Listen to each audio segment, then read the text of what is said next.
जय हिंद आप सभी को। तो आज हम लोग पढ़ने वाले हैं निमोनिया। तो पहले इसकी डेफिनेशन से हम लोग स्टार्ट करेंगे। सबसे पहले आप देख सकते हो निमोनिया होता क्या है। तो pneumonia is defined as acute inflammation of the lung parenchyma distal to the terminal bronchioles consisting of the respiratory bronchiole, alveolar ducts, alveolar sacs and alveoli। तो इसमें बोल क्या रहा है कि निमोनिया क्या है, ये एक्यूट इन्फ्लेमेशन है, ठीक है, किसका, लंग पैरेन्काइमा का। लंग पैरेन्काइमा उस जगह को बोलते हैं लंग्स में जहाँ पे आप वो गैस एक्सचेंज में इन्वॉल्व होते हैं, ठीक है, लंग्स की वो स्पेस जो गैस एक्सचेंज में इन्वॉल्व होती है, ठीक है। तो क्या है, ये एक्यूट इन्फ्लेमेशन किसका है, लंग पैरेन्काइमा का, टर्मिनल ब्रोंक्यूल से दूर। डिस्टल मतलब दूर होता है और टर्मिनल ब्रोंक्यूल से दूर मतलब क्या क्या हो जाएगा उसका, respiratory bronchioles, alveolar ducts, alveolar sacs और एल्वियोलाई, ठीक है। तो ये क्या है, एक इन्फ्लेमेशन है, एक्यूट इन्फ्लेमेशन होता है किसका, लंग पैरेन्काइमा का, टर्मिनल ब्रोंक्यूल से दूर, जिसमें क्या क्या इन्वॉल्व हो जाता है, टर्मिनल ब्रोंक्यूल से दूर मतलब respiratory bronchioles, alveolar ducts, alveolar sacs और एल्वियोलाई, ठीक है। तो ये होगी हमारी पहली डेफिनेशन। अब हम लोग दूसरे डेफिनेशन में देखेंगे क्या है। Pneumonia refers to an infection of the lungs which can be caused by a variety of microorganisms including viruses, bacteria, fungi and parasites, ठीक है। तो ये क्या बोल रहा है, ये क्या है, एक इन्फेक्शन है लंग्स का जो कि हो रहा है वैरायटी ऑफ माइक्रो ऑर्गेनिज्म से, ठीक है, जिसमें क्या किया जाता है आपका बैक्टीरिया, वायरसेस, फंजाई, पैरासाइट्स। तो ठीक है, ये हो गया हमारी दूसरी डेफिनेशन। तो इसी में आगे हम देखेंगे कि क्या है ये, the infection causes alveoli to become inflamed, ठीक है। इन्फेक्शन से आपकी एल्वियोलाई में क्या हो जा रही है, इन्फ्लेमेशन हो जा रही है, ठीक है।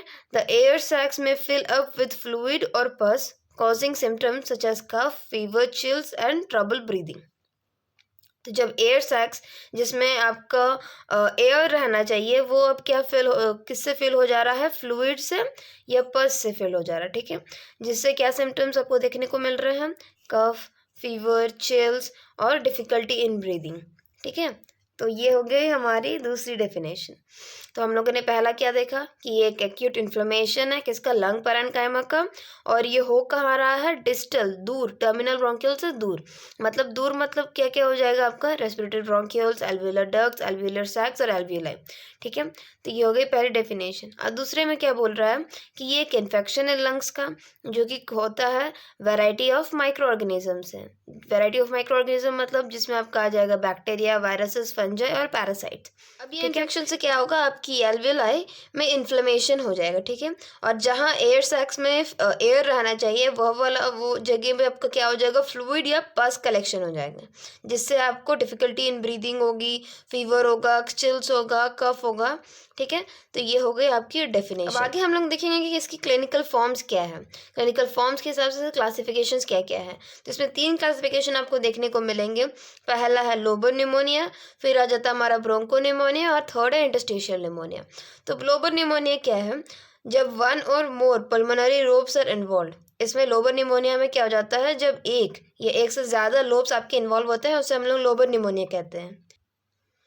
और इसी में जब दोनों लंग्स इन्वॉल्व होते हैं, when both lungs are involve it is known as bilateral और डबल निमोनिया। लोबर निमोनिया में क्या है, अगर एक या एक से ज़्यादा लोब्स इन्वॉल्व होते हैं उसे हम लोग लोबर निमोनिया कहते हैं। और उसी में अगर दोनों लंग्स इन्वॉल्व हो रहे हैं तो हम लोग उसे बायलैटरल या डबल निमोनिया हम लोग कहते हैं, ठीक है। ये हो गया हमारी लोबर निमोनिया। फिर ब्रोंको निमोनिया हम लोग देखें तो ये कहाँ शुरू होती है, टर्मिनल ब्रोंक्यूल्स में ये ब्रोंको निमोनिया स्टार्ट होती है। आगे हम लोग देखेंगे कि ब्रोंको निमोनिया में होता क्या है। तो उसमें क्या हो जाता है, जो टर्मिनल ब्रोंक्यूल्स होते हैं वो अब ऑब्स्ट्रक्ट होते हैं म्यूकोप्यूरुलेंट से। म्यूकोप्यूरुलेंट मतलब म्यूको मतलब म्यूकस होता है और प्यूरुलेंट मतलब पस होता है, ठीक है। उसमें क्या हो जाएगा अब आगे कि वो form patches and near by lobes.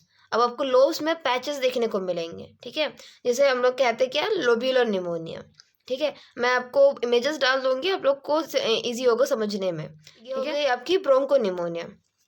अब इंटरस्टिशियल निमोनिया क्या हो जाता है, इसमें inflammation process is confined with in the alveolar walls. जो इन्फ्लेमेशन है वो एल्वियोलर वॉल्स के अंदर ही कन्फाइंड रहेगी, मतलब उतने ही स्पेस में आपके इन्फ्लेमेशन देखने को आपको मिलेगा। 3 इसकी क्लिनिकल फॉर्म्स देखे हैं। पहला है हमारा लोबर निमोनिया। लोबर निमोनिया में क्या हो रहा था, जब एक या एक से ज़्यादा लोब्स इन्वॉल्व होते हैं उसे हम लोग लोबर निमोनिया कहते हैं। और जब अगर लोबर निमोनिया अगर दोनों लंग्स में हमें देखने को मिल रहे हैं तो उसे या बायलैटरल या डबल निमोनिया हम लोग कहते हैं, ठीक है। ये हो गया लोबर निमोनिया। ब्रोंको निमोनिया कहाँ हो रहा है? ब्रोंको निमोनिया टर्मिनल ब्रोंकियल्स में आपको देखने को मिलेंगे, टर्मिनल ब्रोंकियल से स्टार्ट होगा, ठीक है। अब इसमें आगे क्या होगा, ये जो टर्मिनल ब्रोंकियल्स है ये इसमें क्या हो जाएगा, अभी ऑब्स्ट्रक्ट होंगे म्यूकोप्यूरुलेंट से। म्यूको मतलब हो जाता है म्यूकस और प्यूरुलेंट होता है पस, और पस और म्यूकस से वो क्लॉग्ड होने लगेंगे, ब्लॉक होने लगेंगे, ठीक है। और फिर आगे आपको देखने को मिलेंगे पैचेस, लोब्स में आपको पैचेस देखने को मिलेंगे, ठीक है, जिसे हम लोग कहते हैं लोब्यूलर निमोनिया, ठीक है। तो मैं इमेजेस डाल दूंगी, आप लोग को इजी हो जाएगा और अच्छे समझने में, ठीक है। तो फिर इसके आगे क्या है, इंटरस्टिशियल निमोनिया। इंटरस्टिशियल निमोनिया क्या हो जाता है, इन्फ्लेमेशन जो प्रोसेस है वो कन्फाइंड रहते हैं, वो सिर्फ सीमित रहते हैं एल्वेलर वॉल्स में, आपको इन्फ्लेमेशन देखने को मिलेंगे, ठीक है। तो ये हो गए हमारी 3 क्लिनिकल फॉर्म्स ऑफ निमोनिया। अब हम टाइप्स अगर देखें निमोनिया के, तो पहला हमारा इन्फेक्टिव निमोनिया। इन्फेक्टिव निमोनिया क्या है, inflammation and the infection of the bronchial tubes and lungs. ये क्या है, इन्फ्लेमेशन और इन्फेक्शन किसका हो रहा है, ब्रोंकियल ट्यूब्स का और लंग्स का, ठीक है। तो इस ऑकर्स व्हेन अ बैक्टीरिया और virus get into the lungs and starts to reproduce. ये होता कब है, जब बैक्टीरिया या वायरस आपके लंग्स में एंटर करते हैं और रिप्रोड्यूस करना स्टार्ट करते हैं, मल्टीप्लाई होना स्टार्ट करते हैं। और सबसे कॉमन कॉज है बैक्टीरियल निमोनिया का अडल्ट्स में कौन सा ऑर्गेनिज्म, स्ट्रेप्टोकोकस निमोनिया और नीमोकोकस, ठीक है। स्ट्रेप्टोकोकस निमोनिया या जैसे नीमोकोकस हम लोग बोलते हैं। तो ये हो गई हमारी इन्फेक्टिव एक्वायर्ड निमोनिया, कैप हम लोग जिसे शॉर्ट फॉर्म में कहते हैं, ठीक है। वो क्या है, cap occurs outside of hospitals. Community acquired pneumonia समझ में आ रहा है, कम्युनिटी में हो रहा है, ठीक है। तो ये होता है आउटसाइड ऑफ हॉस्पिटल्स, ठीक है। CAP is the most common type of pneumonia, सबसे ज़्यादा कॉमन है, ठीक है। अब तीसरा हमारा हॉस्पिटल एक्वायर्ड निमोनिया, जिसे हम लोग शॉर्ट फॉर्म में HAP लिखते हैं, ठीक है। तो इससे हम लोग, ये कब होता है, ड्यूरिंग हॉस्पिटल स्टे। हॉस्पिटल आपको नाम से समझ में आ रहा है कि ये हॉस्पिटल एक्वायर्ड है, ठीक है, हॉस्पिटल के रहने के दौरान होता है, ठीक है। Patients are at higher risk for getting HAP if on a mechanical ventilation, ठीक है। जब वेंटिलेशन में पेशेंट रहता है तब चांसेस ज़्यादा होते हैं कि आपकी हॉस्पिटल एक्वायर्ड निमोनिया आपको, ठीक है। और ये हॉस्पिटल एक्वायर्ड निमोनिया आपको 48 आवर्स के बाद आप लोग को देखने को मिलेगी, ठीक है। ये 48 आवर्स के बाद आपको देखने को मिलती है। और कम्युनिटी एक्वायर्ड निमोनिया में आप लोग को 12 घंटे के बाद आप लोग को निमोनिया के साइन सिम्टम्स देखने को मिलते हैं, ठीक है। तो ये हो गई आपकी हॉस्पिटल एक्वायर्ड निमोनिया। उसके बाद में हेल्थ केयर एसोसिएटेड निमोनिया क्या है, Patients may also get pneumonia in other healthcare settings such as nursing homes, dialysis centers, outpatient clinics. तो हॉस्पिटल एक्वायर्ड निमोनिया जब पेशेंट्स हॉस्पिटल में रहते हैं। हेल्थ केयर एसोसिएटेड निमोनिया में क्या हो जाएगा कि जब पेशेंट्स हॉस्पिटल तो है, हॉस्पिटल के अलावा जैसे नर्सिंग होम्स हो गए या dialysis centres, out patient clinics, अगर इस जगह में से कहीं पेशेंट को निमोनिया हो रहा है तो उसे हम लोग कहेंगे हेल्थ केयर एसोसिएटेड निमोनिया, ठीक है। ये हो गई हमारी चौथी। अब टाइप 5 हम लोग देखेंगे क्या है, फंगल निमोनिया।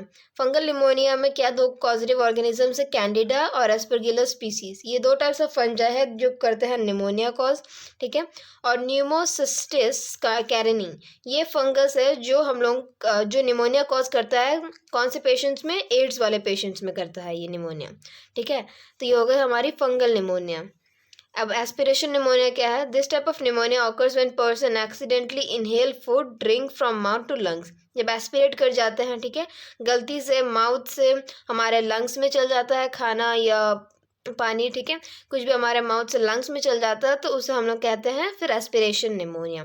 तो ये हमारे 6 टाइप्स थे। क्या था हमारा, पहला था हमारा इन्फेक्टिव निमोनिया, जिसमें हम लोग देख रहे थे इन्फ्लेमेशन या इन्फेक्शन हो रहा था किसमें, ब्रोंकियल ट्यूब्स में या लंग्स में, उसे हम लोग इन्फेक्टिव निमोनिया कहते हैं, ठीक है, जहाँ पे बैक्टीरिया आपके लंग्स में एंटर करता है और मल्टीप्लाई करने लगता है।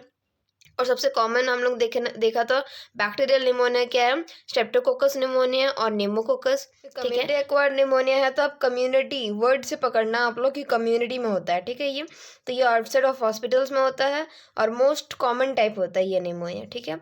और ये हम लोग को सिर्फ 12 आवर्स में आप लोग को देखने को मिलेंगे। एक्वायर्ड निमोनिया आप लोग वर्ड से पकड़ो कि ये हॉस्पिटल में होता है, ठीक है, कैसे, जब पेशेंट वेंटिलेशन में रहते हैं तभी, ठीक है। और ये सिर्फ 48 आवर्स में आप लोग को देखने को मिलेंगे।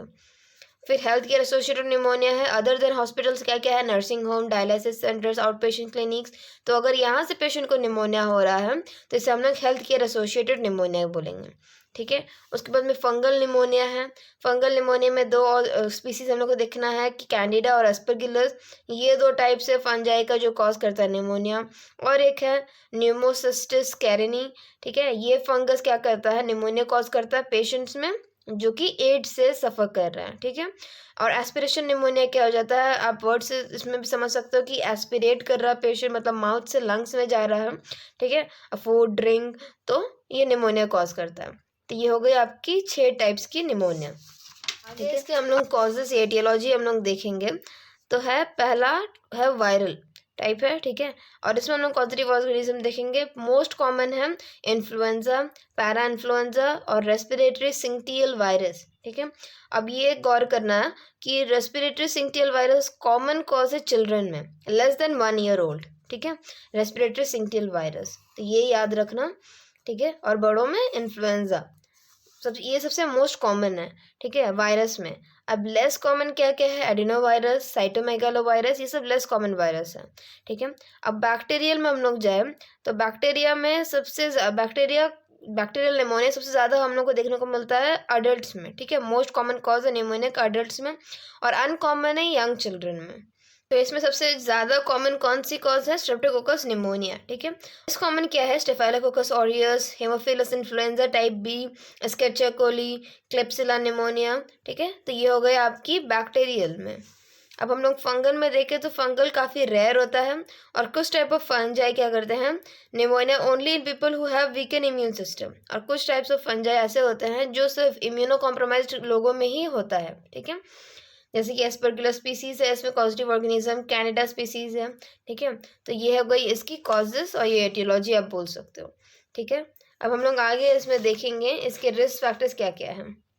पहला तो है रिस्क फैक्टर्स, इसका एज 65 ईयर्स से ओल्डर, इन्फेंट्स और यंग चिल्ड्रन में, प्रेग्नेंट फीमेल्स में, smoking, alcohol, drug abuse, malnutrition, weaken immune system, recent surgery, viral respiratory infection होना, हॉस्पिटलाइजेशन आईसीयू में, या एक्सपोजर टू सर्टेन केमिकल्स, तो ये सारी हो जाती है रिस्क फैक्टर्स, ठीक है।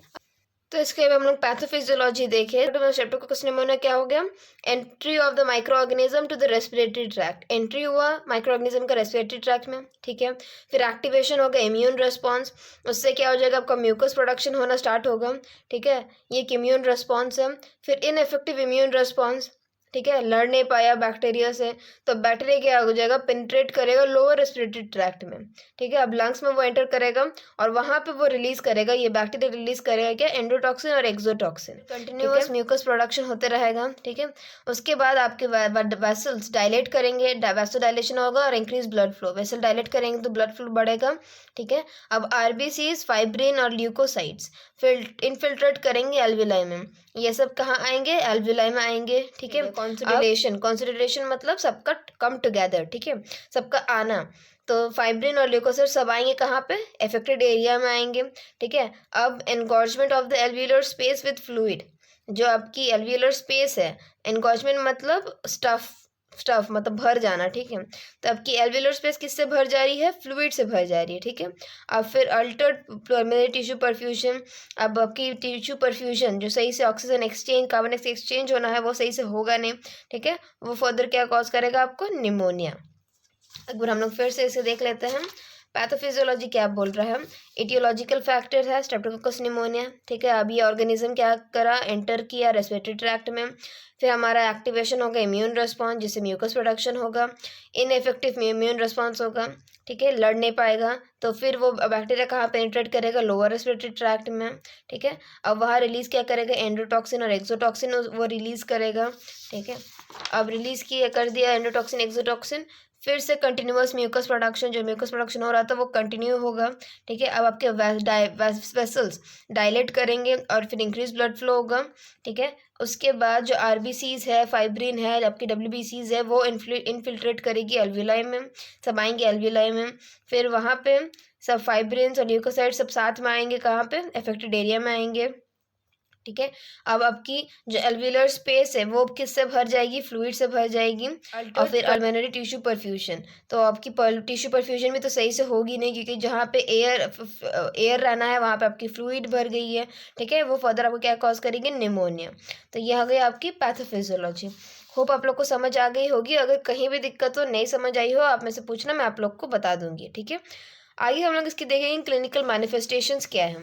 तो क्लिनिकल मैनिफेस्टेशन में पहला है हमारा नेसल कंजेशन, ठीक है। नेसल कंजेशन हो जाएगा, ठीक है। सोर थ्रोट होगा, फीवर एंड चिल्स होगा, डिस्निया, कफ। कफ आप देख सकते हो बैक्टीरियल में ग्रीन और येलो म्यूकस निकलेगा, ठीक है। और ड्राई कफ होगा वायरल में। फिर नोजिया वोमिटिंग तो है, वीकनेस है, मसल पेन, हेडेक, डायाफोरेसिस, ठीक है, प्रोफ्यूज स्वेटिंग, साइनोसिस होना, ठीक है, और चेस्ट पेन, ठीक है। तो ये कुछ हो गई आपकी क्लिनिकल मैनिफेस्टेशन। हम लोग इसकी डायग्नोस्टिक इवैल्यूएशंस देखेंगे। इसमें हम लोग पहले करेंगे हिस्ट्री कलेक्शन, कब से ऑनसेट है वो सब हम लोग पूछेंगे, ठीक है। फिर फिजिकल एग्जामिनेशन करेंगे। फिजिकल एग्जामिनेशन में हम लोग को देखने को मिलेगा, उसको साइनोसिस देखने को मिलेगा, ठीक है। उसके साइंस एंड सिम्टम्स हम लोग को देखने को मिलेंगे, उसमें डिफिकल्टी इन ब्रीदिंग, वो सब। उसके बाद हम लोग करेंगे इसका चेस्ट एक्सरे, ठीक है। उसके बाद हम लोग ब्लड टेस्ट करेंगे। फिर हम लोग इसकी स्प्यूटम कल्चर करेंगे, मतलब डीप कफ वो लेंगे हम लोग। स्प्यूटम कल्चर पेशेंट को असिस्ट करेंगे, ठीक है, स्प्यूटम कल्चर के लिए। फिर आर्टेरियल ब्लड गैस हम लोग टेस्ट करेंगे, कितने कंसंट्रेशन ऑक्सीजन कार्बन डाइऑक्साइड है, कितनी एसिड है ब्लड में, ठीक है, वो हम लोग देखेंगे आर्टेरियल ब्लड गैस में, एबीजी टेस्ट में। फिर ब्रोंकोस्कोपी करेंगे। ब्रोंकोस्कोपी एक थिन ट्यूब टाइप होता है, ठीक है, उसके लाइट रहता है और एक कैमरा रहता है, और फिर डॉक्टर उसे इंसर्ट करते हैं और फिर मॉनिटर में डॉक्टर उसे एग्जामिन करते हैं कि कहाँ इन्फेक्शन है, इन्फ्लेमेशन है, ठीक है, वो हम लोग को ब्रोंकोस्कोपी से देखने को मिलता है, ठीक है। उसके बाद हम लोग सीटी स्कैन करेंगे। तो ये हो गई हमारी डायग्नोस्टिक इवैल्यूएशंस। अब हम लोग मैनेजमेंट इसकी देखेंगे।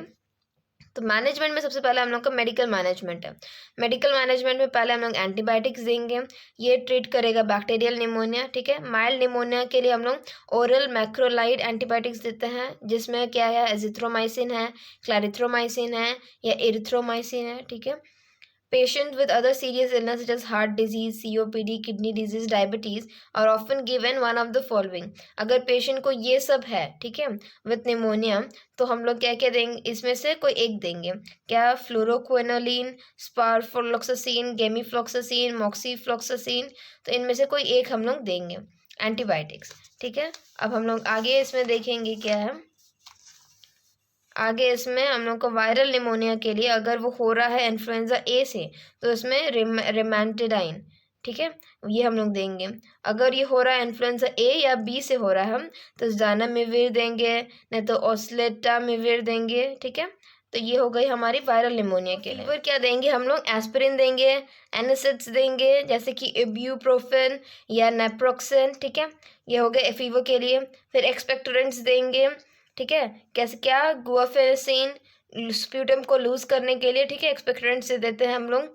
फिर ब्रोंकोडायलेटर्स हम लोग देंगे, एनाल्जेसिक्स देंगे, ठीक है। तो ये हो गई हमारी मेडिकल मैनेजमेंट। अब हमारे नॉन फार्माकोलॉजिकल इंटरवेंशंस क्या क्या है। Turning, coughing, deep breathing to remove secretions, ठीक है, पेशेंट को असिस्ट करेंगे कि थोड़ा सा कफ करे, डीप ब्रीदिंग करे, ठीक है, ताकि सिक्रेशंस जो म्यूकस हो रहा है, बिल्डअप हो रहा है, वो निकल जाए, ठीक है। फिर चेस्ट फिजियोथेरेपी करवाएंगे, हम लोग देंगे, ठीक है। फिर इंक्रीज फ्लूइड इनटेक देंगे, ठीक है, 2 से 3 litre per day to thin and loosen secretions, ताकि सिक्रेशंस जो निकल हो रहे हैं वो थोड़ा लूज हो, ठीक है, और निकल जाए। तो ये हो गई हमारी मेडिकल मैनेजमेंट। हम लोग अब इसकी नर्सिंग मैनेजमेंट देखें। तो नर्सिंग मैनेजमेंट में मैंने ये डायग्नोसिस लिखा है, आप लोग इसे लिखना या अपने से बनाना, ठीक है। कहीं भी दिक्कत हो फिर आप लोग पूछना कमेंट सेक्शन में, मैं आप लोग को हेल्प करूंगी। पहला क्या है, impaired gas exchange related to the decrease ventilation as evidence by dyspnoea and SpO2 level, ठीक है, जो रहेगा वो लिखना है आपको। फिर acute pain related to the inflammation of the lung parenchyma as evidenced by facial expressions and pain scale score is, ठीक है, वो लिखना है। फिर imbalanced nutrition less than the body requirements related to the insufficient intake of food as evidenced by weakness, ठीक है, ये हो गया तीसरा। फिर activity intolerance है related to imbalance between the oxygen supply and demand as evidenced by tachycardia। फिर anxiety related to the treatment as evidenced by panicking. Disturb sleeping pattern related to the hospitalisation as evidenced by red and sunken eyes। फिर deficient knowledge related to the condition, prognosis as evidence by frequent asking of the question. Prevent कैसे करेंगे, तो prevention में last में हो जाएगा get vaccinated, pneumococcal vaccine होता है, ठीक है, वो लगाना है, वॉश हैंड्स, प्रॉपर हाइजीन रहना है, स्मोकिंग नहीं करना है, प्रॉपर रेस्ट लेना है, प्लेंटी ऑफ फ्लूइड्स हम लोग कंज्यूम करना है, और diet rich in fruits, vegetables और होल ग्रेन्स, ठीक है। तो ये हो गई हमारी प्रिवेंशन। तो ये आज की टॉपिक थी हमारी निमोनिया कंडीशन, ठीक है, जहाँ पे हम लोगों ने इसकी डेफिनेशन देखी, इसके टाइप्स देखे, क्लिनिकल फॉर्म्स हम लोगों ने देखा, इसकी causes, science and symptoms, pathophysiology, तो ये सब हम लोगों ने देखा, ठीक है। होप आप लोग को समझ में आ गया होगा क्या कंडीशन है, ठीक है, कैसे लिखना है। आप लोग को फिर भी कोई दिक्कत हो तो आप लोग कमेंट सेक्शन में पूछना। अगर चैनल में नए हो तो प्लीज़ चैनल को सब्सक्राइब कर देना, और वीडियो अगर पसंद आई हो तो वीडियो को लाइक कमेंट शेयर ज़रूर कर देना। हम लोग यहाँ पे काफ़ी सारी इंटरेस्टिंग डिजीज कंडीशन आगे पे पढ़ने वाले हैं, तो आप लोग को नोटिफिकेशन आ जाए, इसीलिए नोटिफिकेशन भी ज़रूर से ऑन कर लेना। तो फिर मिलते हैं हम लोग अब नेक्स्ट क्लास में विद नेक्स्ट डिजीज कंडीशन। तब तक के लिए जय हिंद।